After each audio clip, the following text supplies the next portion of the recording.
에, 오늘 여기서 이렇게 아침에 기도를 하는데 문득 그런 생각이 들었어요. 사랑하기에도 아까운 시간들이다라는 것. 그냥 지나가면 올 수 없는 이 시간이잖아요. 그래서 하나님, 우리는 이제 지나가면 만날 수 없는 그 시점에서 하나님을 예배하고 있는데, 진짜 하나님 사랑하기를 원하고 또 우리 옆에 있는 지체들을 사랑하기를 원합니다. 이런 기도를 하게 됐어요. 여러분, 우리 사랑하면서 살아가기를 간절히 소망합니다. 우리 옆 사람과 다시 한번 인사할까요? 사랑하며 살아갑시다. 대부분의 사람들이 놓치며 살아가는 것이 있습니다. 그것은 바로 자신이, 우리의 삶의 현장에 흑암의 권세, 흑암의 영토가 있다는 것을 인식하지 못하며 살아가는 것 같아요. 특별히 자신에게 주어진 삶에 어떤 별 문제가 없을 때, 나는 문제가 없으니 나는 밝은 빛의 영역에 있다, 이렇게 생각하는 것 같은데, 문제가 없는 분들이 오히려 이 흑암의 영토에 이렇게 주저앉아 있는 것들을 보게 됩니다. 이것이 바로 어떤 그 사람들은 흑암이라는 단어를 떠올릴 때 자신의 삶이 매우 캄캄하거나 아니면 불행해졌을 때 나는 흑암에 앉아 있다, 이렇게 생각하고 있는 거죠. 다시 한번 말하지만 문제가 없는 곳에서도 우리는 흑암일 수 있다는 것을 기억하셔야 됩니다. 이것이 성경의 이야기입니다. 이 흑암을 지배하는 사단은 개개인의 마음을 어둡게 하고요, 또 그 어두운 사람이 가정 안으로 들어가서 가정을 어둡게 만들고, 그 어두운 가정이 또 밖에 나와서 다른 사람들에게 또 삶을 어둡게 만드는 그런 일들이 우리의 삶 가운데 허다하게 일어나고 있다라는 겁니다. 하지만 이 어둠은 세상 속에서 훨씬 더 힘을 발휘하는 것 같아요. 여러분, 저는 정치적으로 중립적 입장에 서 있습니다. 이유는 무엇이냐면 양당이 있어도, 여권과 야권이 있어도 잘하는 것은 잘한다고 하고 아닌 것은 아니다고 하면서 기도하는 사람이 바로 하나님 나라의 백성이기 때문에 그렇습니다. 요즘에 우리 TV를 보면 대권 주자들이 나와 있습니다. 그 두 분 대권 주자들, 여당과 야당의 대권 주자들이 이제 자신의 선언을 하고, 그들 중에서 이제 두각을 나타내는 두 분이 계십니다. 한 분은 지금 형이나 형수에게 욕설 파문을 해서 엄청나게 많은 이슈가 되고 많은 사람들을 혼란스럽게 만들고 있습니다. 또 불륜의 이야기들도 루머들도 있고요. 또 한 분은 갑자기 혜성처럼 등장을 했지만 또 장모님의 문제로 고통을 당하고 아내에 대한 어떤 루머들이 이렇게 있습니다. 여러분, 보이지 않는 곳에 참 많은 어둠들이 사람들을 사로잡고 있다라는 생각이 드는 거죠. 그런데 이 두 분들이 또 많은 정치의 이 대권 주자들이 하는 말이 무슨 말을 하냐면, 나는 이 나라와 민족을 빛의 나라와 행복한 나라로 만들겠다, 이렇게 선언을 하고 있다는 겁니다. 여러분, 참 아이러니하지 않습니까? 그들 스스로가 어둠의 영토에 있는데 누구를 빛의 나라로 인도하겠다는 겁니까? 여러분, 세상을 빛으로 바꾸는 작업은 말로 되는 것이 아니고 자기의 확신 속에서 되는 것이 아니다라는 겁니다. 스스로가 먼저 그 안에 있는 어둠을 몰아내고 나에게 가까이 있는 어둠이 있다는 것을 발견하고 그 어둠을 하나하나 물려쳐 나가려고 할 때, 그럼에도 불구하고 그런 의지를 가진 분들을 통해서 이 세상을 변화시킨다는 것이 결코 쉽지 않다는 것을 우리는 잘 알고 있지 않습니까? 여러분, 하나님 나라의 백성은 내가 지지하는 당을 위해서만 기도하는 사람들이 아닙니다. 그 당을 위해서 기도하는 것은 당연한 겁니다. 그러나 반대쪽도 기도해야 되는 거죠. 왜냐하면 양쪽이 하나님의 통치 아래 있고 그 안에 일반 은총 속에서 있는 안의 양심과 그 모든 것들을 아름답게 바꿔서 이 사람들을 제대로 볼 수 있는 눈이 열릴 수 있도록 기도해야 되는 것이 바로 우리들의 이야기, 이 하나님 나라의 백성임을 믿고 이 나라와 민족을 위해서 열심히 뜨겁게 기도하는 우리 하나가족들이 되시기를 주님의 이름으로 간절히 축복합니다. 하지만 빛의 나라로 들어가는 삶은 우리의 힘으로 되지 않는다는 것을 말씀드렸습니다. 우리의 노력으로 절대 하나님 나라에 들어갈 수 없습니다. 그렇다면 어떻게 이 빛의 나라, 하나님의 나라로 들어갈 수 있느냐? 이 부분을 바울은 골로새서 1장 13절에서 14절에 이렇게 말씀합니다. 같이 읽읍시다. 시작. 그가 우리를 흑암의 권세에서 건져내사 그의 사랑의 아들의 나라로 옮기셨으니 그 아들 안에서 우리가 속량 곧 죄사함을 얻었도다라는 거예요. 여러분, 원래 우리는 흑암의 권세, 이것이 바로 흑암의 영토거든요. 사단의 영토 속에서 살았단 말이죠. 그렇게 살았던 존재를 하나님이 그의 사랑의 아들의 나라로 옮겨주신 거예요. 내가 옮긴 게 아니고 하나님이 지명해서 내가 너를 어둠에서 빛으로 인도해 줄 거다. 그런데 사단이 이야기합니다. 이건 내 건데 왜 하나님 마음대로 가져가려고 하느냐. 값을 내라. 이렇게 해서 그 죄의 값을 하나님이 죽음의 값으로 아들 예수를 보내셔서 그분을 속량, 죄를 속량하는 값으로 십자가에 못 박혀 죽게 함으로 여러분들의 죄가 용서되었고 여러분들이 빛의 나라로 들어왔다는 거예요. 여러분 구원받았다는 것은 엄청난 값을 지불하고 온 거예요. 이 값을 의미 없게 만드는 것이 죄가 되는 거예요. 여러분이 죄 사함을 받았잖아요. 여러분의 인생이 의미 있는 인생이 되기를 주님의 여러분을 간절히 축복합니다. 그래서 여러분을 왕 같은 제사장으로 삼으셨고요. 여러분들을 걸작품이라고 하나님이 다시 회복시켜 주셨다는 사실을 알면 우리가 이 땅에서 어떻게 살아야 될지 이 부분들을 우리가 알게 된다는 거죠. 오늘 우리는 이제 구약에서 잠시 멈추고 다시 좀 신약으로 와서 베드로라는 인물을 통해서 하나님이 우리를 어떻게 빛되게 하셨는지 빛의 나라로 인도하시는 이 부분을 오늘 살펴보려고 합니다. 그래서 오늘 말씀의 제목이 무엇이냐면 베드로 흑암에서 큰 빛으로 발을 내딛다로 정했습니다. 우리 같이 크게 한번 읽읍시다. 시작. 베드로 흑암에서 큰 빛으로 발을 내딛다. 자기 이름을 넣고 읽읍시다. 시작. 상은 흑암에서 큰 빛으로 발을 내딛다. 할렐루야. 여러분, 우리가 오늘 베드로를 배우는데 우리는 어떤 인물들보다 이 베드로라는 인물은 진짜 많이 들었을 겁니다. 그러나 그러면 베드로의 직업이 뭐였죠? 직업이 어부였습니다. 할렐루야. 우리 교회는 너무 성경적 지식이 탁월한 교회인 줄 믿어요. 어부예요. 근데 우리는 그동안 어부 이러면 부자라고 배웠나요? 가난한 자라고 배웠나요? 가난한 자로 배웠죠. 적어도 당시의 어부들은 또한 무식했다 이렇게 배웠어요. 그래서 무식함과 가난함의 대명사가 어부다 이렇게 이제 배웠어요. 그런데 이 근거가 뭐냐면 이렇게 말하는 근거가 있었어요. 그게 바로 뭐냐면 사도행전 4장 13절을 보면요 이렇게 말하고 있습니다. 그들이 베드로와 요한이 담대하게 말함을 보고 그들을 본래 학문 없는 범인으로 알았다가 이상히 여기며 이렇게 이야기해요. 그러니까 제사장들이 예수님의 제자들 베드로와 요한을 어떻게 판단했냐면 학문 없는 범인, 그러니까 평범한 사람, 그러니까 교육을 받지 못한 사람으로 봤다는 거예요. 그래서 많은 사람들은 그렇지, 베드로는 무식한 사람이었어. 베드로는 가난했어. 그런데 하나님이 이렇게 무지한 사람을 택하셔가지고 이 위대한 사람으로 만드셨어. 우리는 이제 그렇게 배웠습니다. 물론 하나님은 그렇게 하실 수 있는 분이십니다. 그래서 우리는 베드로와 함께 예수님의 제자 중에 7명이 어부였어요. 그래서 이제 어부들은 다 그런 자들을 하나님 택하셨다. 하지만 이런 생각은 좀 설득력이 없다라는 것을 우리가 배우게 됩니다. 왜냐하면 우리 이제 차근차근 살펴볼 텐데 예수님 당시에는 4가지 언어를 했어요. 아람어, 히브리어, 라틴어, 그리고 그리스어를 했습니다. 헬라어를 했는데 당시에 이제 그리스 로마 문화가 지배를 했기 때문에 철학과 학문과 사업을 제대로 하려면 어떤 이제 언어를 잘 구사할 수 있어야 되면 헬라어를 구사할 수 있어야 됐다는 겁니다.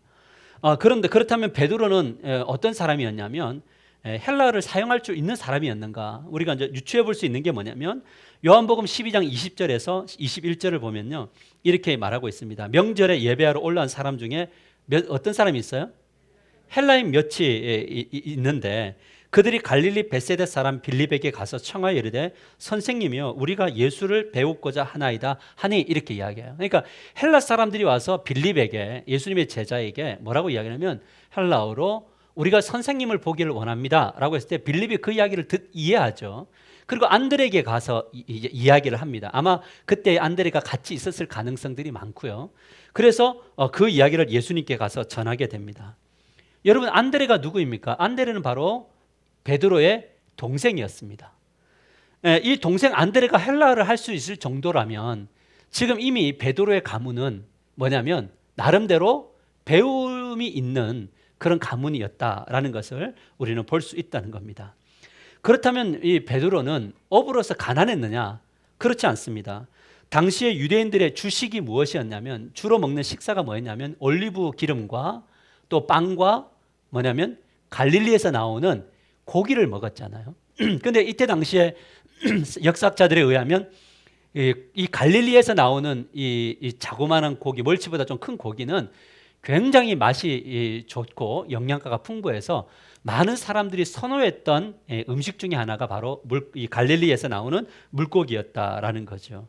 더군다나 이제 베드로는 그물도 가지고 있었고 배도 가지고 있었죠. 이때 당시에 어부들이 이제 그냥 투망을 해변가에서 던져가지고 건져오는 이런 가난한 어부들이 있었는가 하면 배를 몰고 가서 그물을 던져서 배를 끌고 오면서 했던 부자인 그 어부들이 있었다라는 거죠. 이 베드로와 안드레는 바로 이런 사람이었습니다. 더군다나 베드로는 야고보와 요한과 함께 동업을 할 정도로 큰 사업을 했던 그런 어부였다 이렇게 봅니다. 우리가 그림을 한번 보면 이것이 이제 가능한 것은 이제 고고학자들이 이 갈릴리 호수를 이렇게 파 보니까 이제 어부들이 있었던 뭐 그물도 나오고 이제 이 어업을 하는 도구들이 나오는 집을 발견했는데 생각보다 그 집들이 작지가 않아요. 굉장히 큰 집이었고 지금 보시다시피 방들도 많고 앞마당도 있을 정도로 대부분 이 배를 가진 어부들은 잘 살았다 이렇게 말하고 있습니다. 제가 왜 이렇게 이 베드로의 일생을 이렇게 오랜 시간 동안 이야기하냐면 베드로는 아무런 문제가 없이 살았던 사람이었다라는 것을 여러분들에게 말씀드리려고 합니다. 그런데 놀라운 것은 아무런 문제가 없는 사람이 아니 평범을 넘어서 나름대로 잘 살고 있는 사람이 예수님이 부르실 때 망설임 없이 예수님을 따라갔다라는 겁니다. 근데 따라갈 때 어떻게 따라갔냐면 그물을 버려두고 배를 버려두고 아버지를 버려두고 뭐냐면 결단하면서 예수님을 따라간 거죠. 나의 인생의 우선순위가 여기에 있지 않고 하나님께 있습니다 라는 것으로 움직이는 거예요. 여러분 그래서 마태복음 4장 18절에서 20절을 보면 뭐라고 이야기하냐면 갈릴리 해변에 다니시다가 두 형제 곧 베드로라 하는 시몬과 그 형제 안드레가 바다에 그물 던지는 것을 보시니 그들은 어부라 말씀하시되 나를 따라오라 내가 너희를 사람 낚는 어부가 되게 하리라 하시니 그들이 곧 그물을 버려두고 예수를 따르니라. 이 영어 성경을 보면 곧이라는 말이 즉시예요. 그러니까 예수님이 나 따라와 내가 너를 사람 낚는 어부가 될게. 그러니까 아무런 망설임 없이 예스 하고 가는 겁니다. 여러분 사실 삶에 문제가 없는 분들은요 영적인 세계로 이끌 때 잘 안 따라옵니다. 내가 지금 먹을 것이 있고 여유로움이 있고 내 직장이 안정이 되고 이런 사람들에게 우리 기도하자 잘 기도하지 않습니다. 우리 지금 말씀 가운데 거하자 우리가 주님의 제자 되는 길을 한번 걸어보자 그러면요 사람들 웬만큼 따라오지 않습니다. 왜냐하면 내가 사는 현장에 별 문제가 없으니까요. 그런데 이 베드로는 문제가 없는데 예수님을 따랐어요. 그것도 즉시 갔어요. 이유가 무엇입니까? 베드로는 자신의 삶에 뭔가 문제가 있음을 발견했어요. 내가 어둠이라고 하는 영토 속에 머물러 있을 수 있겠구나. 그 갈릴리라는 곳을 보면서 그 뭔가 이 세상에 문제가 있다는 것을 발견했어요. 그래서 하나님의 사람들은 지금 이 땅에 일어나는 많은 현상들을 보면서 진짜 이 땅은 문제가 있구나. 뉴스에서 나오는 그 수많은 정치, 예술, 문화, 교육 이런 모든 전반적인 영역에 문제가 있을 때 지금 이 땅은 우리가 사는 땅은 어둠이구나. 그곳에 그늘에 있는 사람들이 있구나. 이거를 깨달았는데 그것이 바로 뭐냐면 마태복음 4장 14절에 16절에 이렇게 말합니다. 이는 선지자 이사야를 통하여 하신 말씀을 이루려 하심이라 일렀을 때 스불론 땅과 납달리 땅과 요단강 저편 해변길과 이방의 갈릴리여 흑암에 앉은 백성이, 자 보세요. 이 이방의 갈릴리는 흑암에 앉은 백성이 큰 빛을 보았고 사망의 땅과 그늘에 앉은 자들에게 빛이 비추었도다 하였느니라. 이렇게 이야기해요. 자, 우리 지도를 한번 보시면 여러분들이 볼 때 저 위쪽에 갈멜산이 있고 헬몬산 그 밑에 가이사랴 빌립보 밑에 보면 가버나움, 고라신, 벳세다, 저기가 다 이 갈릴리를 중심으로가 바로 지금 이사야가 선언했던 흑암이고요, 사망의 그늘이다라는 거예요. 근데 여러분, 이 말이 지금 당대 사람들에게는 미친 소리였어요. 왠지 아세요? 이 갈릴리 호수는 저 북쪽에서 유럽에서 넘어오는 상인들이 조금이라도 빨리 이 무역물을 이동하기 위해서 갈릴리 끝에서 북쪽에서 남쪽으로 배를 타고 이동했던 무역의 중심지였어요. 동방에서 오는 사람들도 그 갈릴리 호수를 반드시 이용해서 오게 되어 있어요. 엄청난 큰 바다니까요. 엄청나게 발달됐습니다. 모든 동방의 문화와 서양의 문화들이 혼합되어져서 모든 사람들이 성공적 삶을 살기 위해서는 갈릴리에 가야 된다라고 했던 곳이 바로 그곳이었습니다. 근데 그곳을 성경은 뭐라고 하냐면 어둠이다, 사망의 그늘에 앉았다라는 거예요. 오늘 이 시대를 살아간 사람들에게 여러분들은 어둠에 있습니다, 사망에 있습니다, 이런 이야기하면요, 우리는 미친 사람 소리를 들을 수밖에 없는 거죠. 이곳에서 베드로는 유일하게 문제가 있다라는 거. 여러분, 그러면서 그의 마음속에 어떤 것이 찾아 들어왔는 줄 아세요? 영적인 목마름이 왔어요. 목마르다. 난 오늘 고기도 잘 잡고 있고 우리 집안 괜찮은데 목마르다, 이거예요. 영적인 목마름. 여러분, 인생은 다양한 목마름이 있습니다. 물질에 대한 목마름이 있습니다. 아깝다, 이런 거. 우리 교회 개척을 할 때 우리 개척 멤버들이 저에게 그런 이야기를 했어요. 목사님, 집부터 사십시다. 사택부터 합시다. 딱 보니까 집이 하나 나왔는데 좋은 집이 나왔습니다. 3억 4천이면 살 것 같습니다. 저는 무슨 개척에 집을 사냐, 교회부터 하십시다 하고 그 이야기를 했어요. 근데 몇 년 지나니까 지금 그 집이 몇 억으로 올랐냐면 6억이 넘어요 지금. 그러면 제가 판단을 잘못한 사람 아닙니까? 제가 그 동일한 아파트에 그 월세로 살면서 그 생각해야 되는 거 아니에요? 그때 내가 집사님 말씀 들었어야 되는데 2억 5천이 날라갔구나, 뭐 이러면서 잠을 못 자야 되는 게 맞아요. 많은 사람들은 옆에서 누가 뭐 했다 그러면 막 목말라 죽어요. 나는 왜 저기 안 되는가? 누군가 주식에서 뛰었다 그러면 왜 나는 안 되는가? 이런 목마름이 있잖아요. 삶의 질에 대한 목마름. 똑같은 우동을 먹어도 누구는 10만 원짜리 우동을 먹는데 나는 왜 3천 원짜리 우동을 먹느냐? 그런 목마름 있지 않습니까? 사랑에 대한 목마름. 이거는 온 땅에 팽배해져. 사랑이 그렇게 외치는 시대 속에서 오늘날 너무나 많은 사랑이 없기 때문에 가정들마다 깨어지고 엉망이 되어져 가고 있지 않습니까? 이것을 성경은 뭐라고 이야기합니까? 너희들이 만족함이 없는 그곳이 바로 뭐냐면 어둠이다, 이렇게 이야기하는 거예요. 가정을 생각해도 별 만족이 없고, 교회를 봐도 만족이 없고, 삶의 현장에도 만족이 없어요.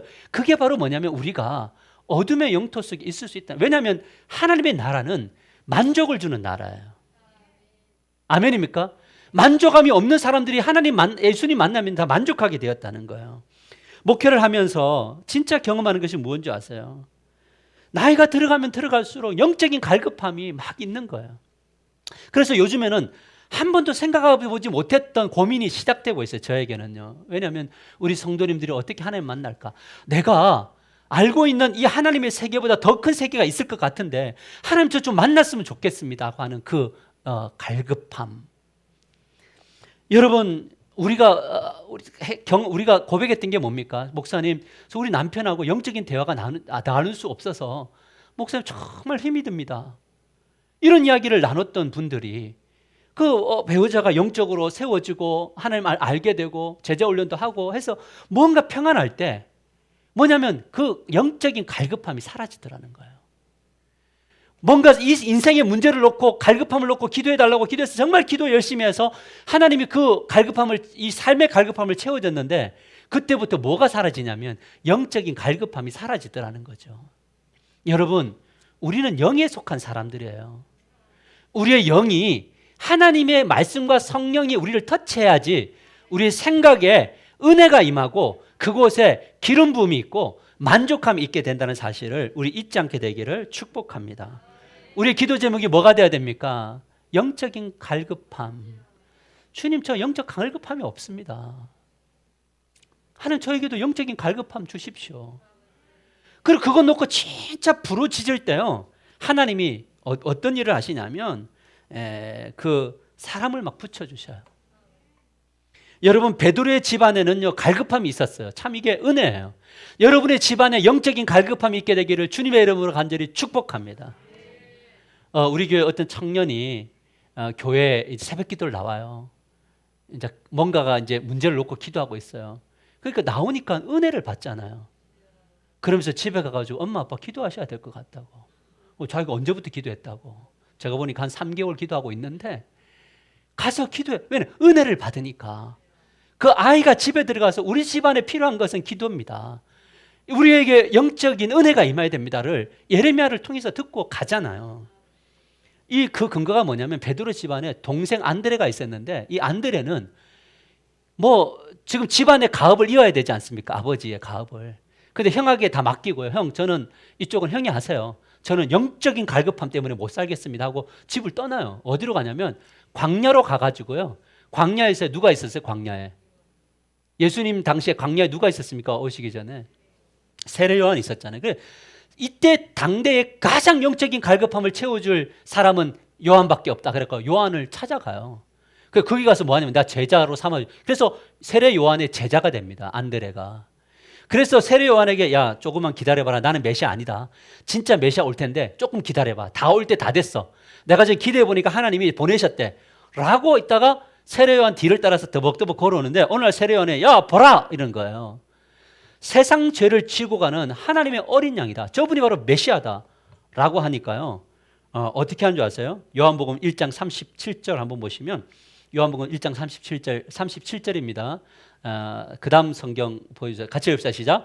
두 제자가 그의 말을 듣고 예수를 따르거늘. 자, 세례요한의 제자가 많은데 그 중에 2명만 스승을 갈아타요. 여러분, 요 얄밉지 않아요? 요한 입장에서 볼 때는? 스승을 갈아탔다니까요. 세례요한의 당신이 스승이었습니다. 그러다가 예수다. 저분이 그리스도다. 그러니까 금세 안녕히 계십시오. 가버리는 거예요. 제가 이 본문을 연구하면서 제가 하나님 앞에 기도했어요. 어떤 기도냐. 하나님, 저희 교회가 오늘 저를 통해서 은혜도 받고 주님을 알아가고 있는데 어느 날 저보다 탁월한 목사가 이 부천에 있는데 그 사람들이 저기에 진짜 우리의 영을 살리는 말씀이 있다고 떠나면 어떻게 해야 됩니까? 라고 물어봤어요. 어떻게 해야 됩니까? 간 사람 박수 쳐주고 잘했다고 해줘야 되지 않겠습니까? 아멘 아니에요? 아멘 안 하신 분은 안 따라할 거라고 생각을 하고요. 그리고 그날 밤에 예수님과 함께요, 밤새도록 예수님 그리스도 메시아에게 직강으로 진리이신 그분에게 진리의 특강을 듣습니다. 여러분, 이런 은혜가 여러분이 있게 되기를 주님의 이름으로 간절히 축복합니다. 주님이 여러분을 막 이끄는, 성령이 이끄는. 근데 그 마음에 막 그 뜨거움, 그동안 목말랐던 모든 것들이 막 다 채워지는 거예요. 그러니까 이 안에 이 뜨거움을 그 다음날 막 어떻게 견딜 수가 없어요. 그러니까 어디로 뛰어갑니까? 누구에게 제일 먼저 뛰어가요?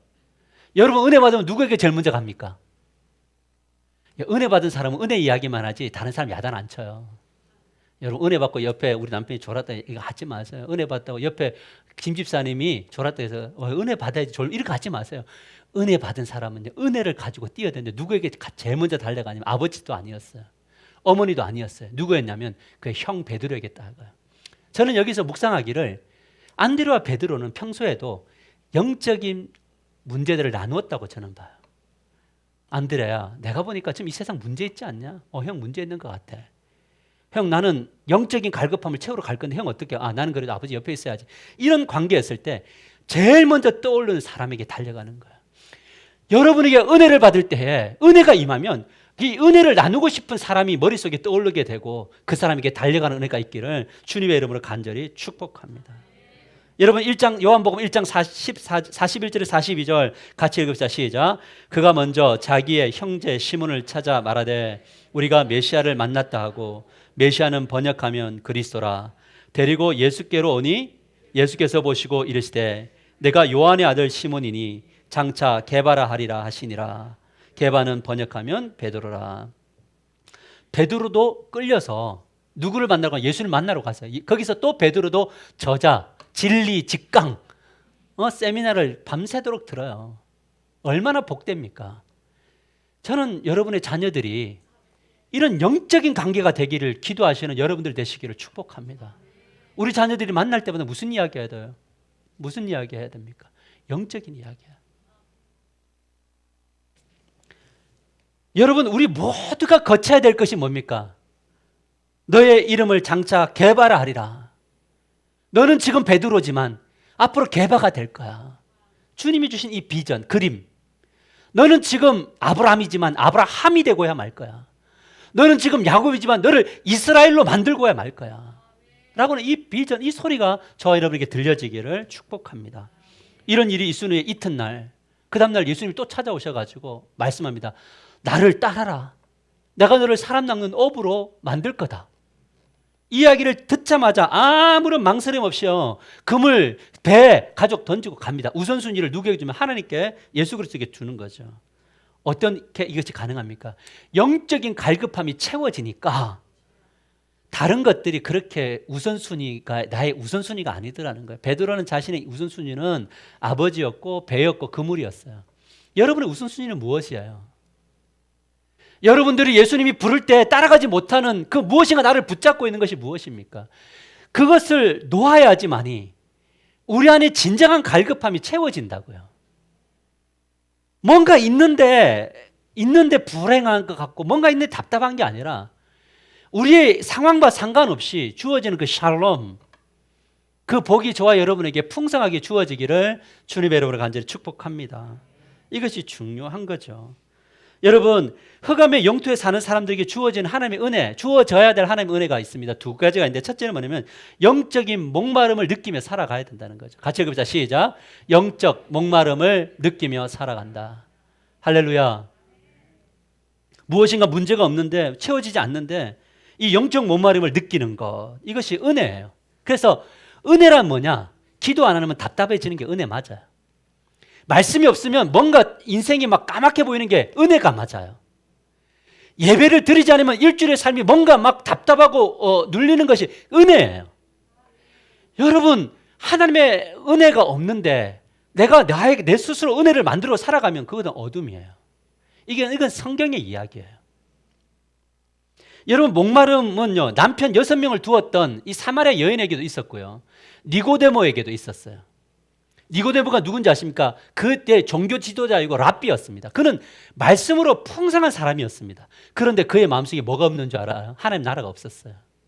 그래서 사람들 몰래 예수님 찾아갑니다. 저는 몰래라도 예수님 만나셔야 돼요. 너 언제부터 기도했냐? 라는 소리 듣기 싫으면 아무도 없을 때와 기도하셔야 돼요. 여러분, 그럴 때 무엇보다 일상에 아무런 문제가 없었던 베드로도 영적인 갈급함이 있었습니다.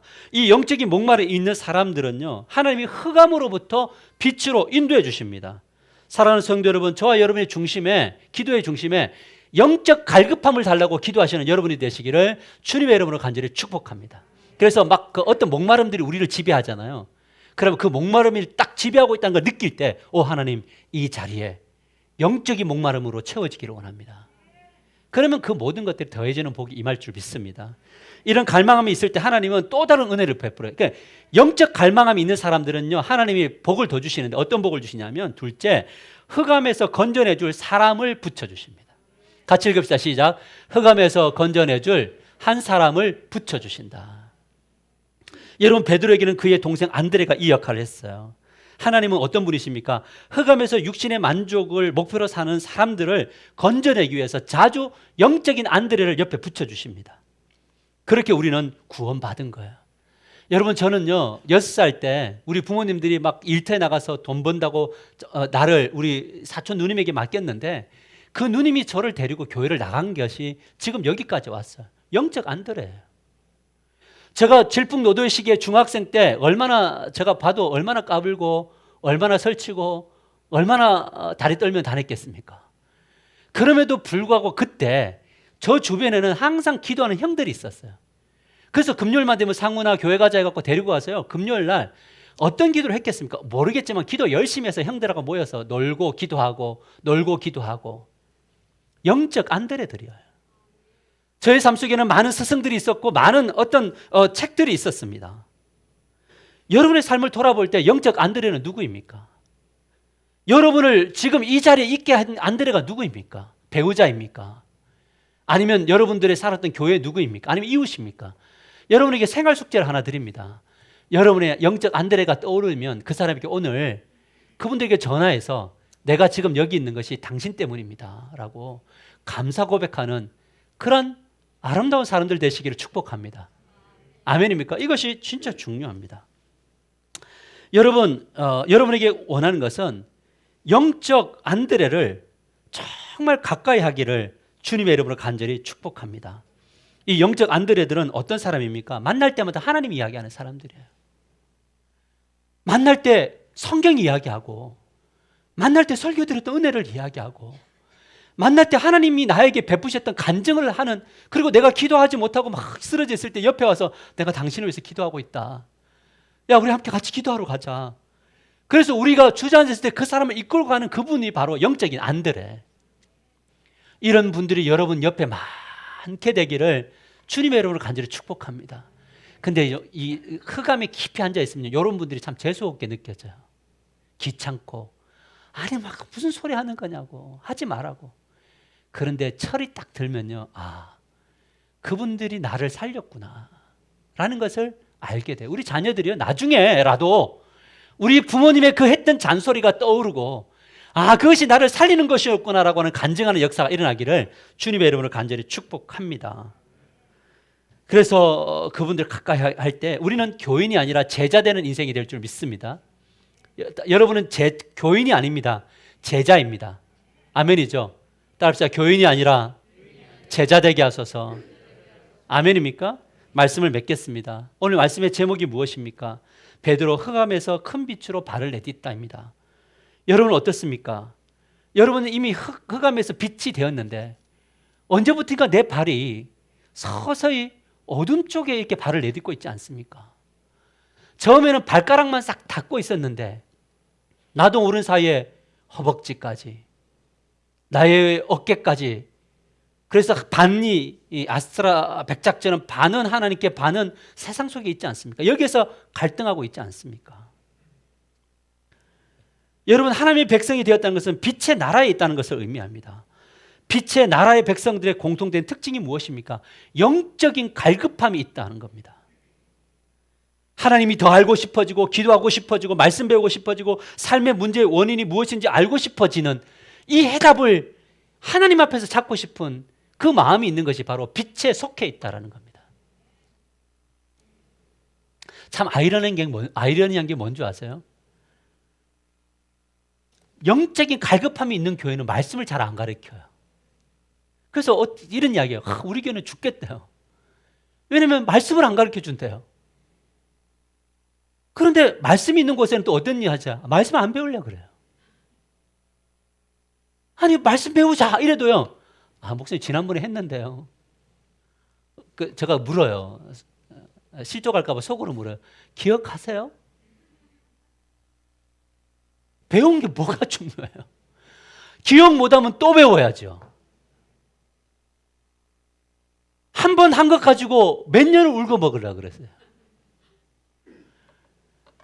여러분, 뼈도요, 울고 먹다 보면 안 나와요. 새로운 뼈 찾아야죠.